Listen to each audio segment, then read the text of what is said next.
Red Zone TV kwoli webale kubanga okyagoberera yonna gy'osinzira okubanga gy'otulabira naddala gwakyatambula naffe ku mukutu guno ate naba kubanga osubscribinga kikole tubeere nga ate tutambula ffenna. Omubaka amanyiddwa nga Honorable Theodore Ssekikubo ono ng'akiikirira abantu ba Lwemiyaga County oba Lwemiyaga constituency mu disitulikiti y'e Ssembabule we twogerera ng'ebibye bitandise okubanga bifuuka matankane oluvannyuma lw'abamu ku bannayuganda batandise n'okumuwa amagezi abeere ng'ajoyininga ekibiina ekya National Unity Platform. Kakati bino byenkuleetedde byavuddemu ebyo kuba bansabye tutegeke akalulu tulabe oba Ssekikubo ono owa NRM ne Ssekikubo ono owa NUP oba owa opposition Ssekikubo ki ayinza okuba nga agasa bannayuganda. Jjukira gye buvuddeko obadde ng'olaba omubaka Theodore Ssekikubo nga bwe babeera mu parliament ye mubaka ali mu NRM naye ate ng'awakanya nnyo era nga takkiriza bukkiriza ebyo General Yoweri Kaguta Museveni by'abaasabye.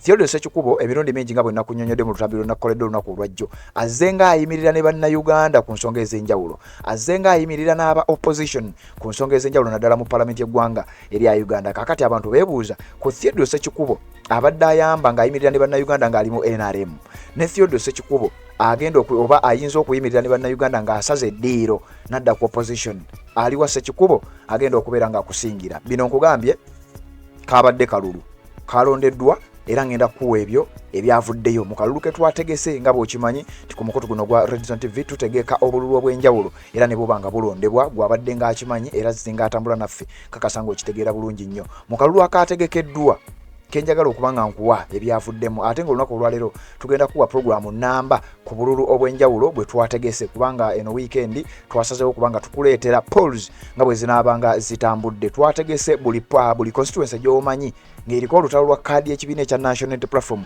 twasazeewo tubeere nga tuteekawo akamyufu kaffe naye ng'akamyufu kano ka mukutu gwa Red Zone TV gwazze nga atugoberera bino byonna ogenda kubiraba era ogenda kutegeera ani eyawangudde akamyufu ka Red Zone TV, ani ayinza okuba nga ate agenda kuba nga akubwa mu kamyufu aka Red Zone Media ke twategese. Kakati kano kenjagala okubeera nga nkuwa abamu bagamba Ssekikubo joyininga NUP, abalala bagamba Ssekikubo sigala gy'obadde, abalala bagamba Ssekikubo wummula. Kakati mu kalulu akategekeddwa twafunye abalonzi abasukka mu 1,500 era mu kubululu 1,500 ebitundu 8 ku buli 100 basazeewo ne bagamba Ssekikubo joyininga ekibiina kya NUP kubanga olwedde obadde mu palamenti ng'emirimu gy'okola giragira ddala nti okkiririza mu nkyukakyuka oba okkiririza mu mirembe mu kulwanirira eddembe mu ggwanga erya Uganda. Abantu ebitundu 80% bagambye bwe batyo. Bino si yange era nawe bw'oyagala okulonda linki nagitaddeyo eyogera ku mukutu guno gwennyini ogwa Red Zone TV kompulirira n'ogenda mu kibayita posts oba community okusinzira ku ssimu yo oba tabu yo computer yo kye displayinga bw'otuuka mu section eyo ojja kusanga polls tetutegeka era ojja kusobola n'okulonda ku polls zonna.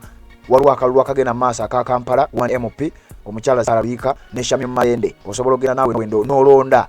Waliwo akalulu akagenda mu maaso aka Lubaga South, Lubaga North n'ebintu ebirala byonna buli womanyi nga waliwo abeegwanyiza kadi y'ekibiina ekya National Unity Platform ate nga basukamu omu twakuteereddewo akalulu n'emitiana twataddeyo akalulu mujagenda mubeere nga ate mulonda. Kati ku kalulu kano aka Ssekikubo ajoyininge NUP oba asigale gyali. Abantu ebitundu 8 ku buli 100 basazeewo bagamba Ssekikubo joyininga ekibiina kya NUP. Abantu ebitundu 20 byokka kuli 10 beegambye nti Ssekikubo asigale gy'abadde eno mu kibiina kya National Platform ayinza obutatugasa nnyo oba si ekyo bwe kiba kitagisa kuwummula abeere ng'awummula. Kakati ebyo bye byavudde mu kalulu ke twategese oba kye tuyita online poll ku mukutu guno ogwa Red Zone TV. Naawe ayagala okuba ng'olonda osobola okukkirirawo n'oba ng'olonda naye nga gye bujjakaawo mu ssaawa ezitali nnyingi nnyo ngenda kubaleetera programu namba nkulage ani eyawanguddewa, ani abantu gwe bagamba akwate kaadi eyawa naye nga bino ebya Ssekikubo byo nga mbijjawo ngenda kuba nga nzija ne programu eyo eya ani yawangudde kaadi okusinziira ku kalulu akategekeddwa ku mukutu ogwa Red Zone TV. Wale kubanga okyagoberera yonna gy'osinzira okubanga gy'otulabira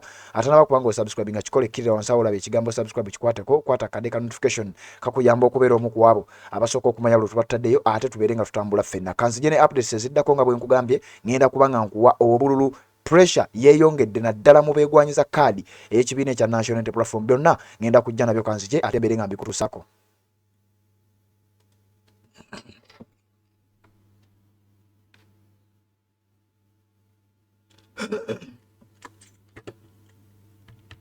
Obufumbo olina omwami naye ng'akutawanya, olina omukyala ng'akutawanya, bajja ne bakwagalako ne bagenda.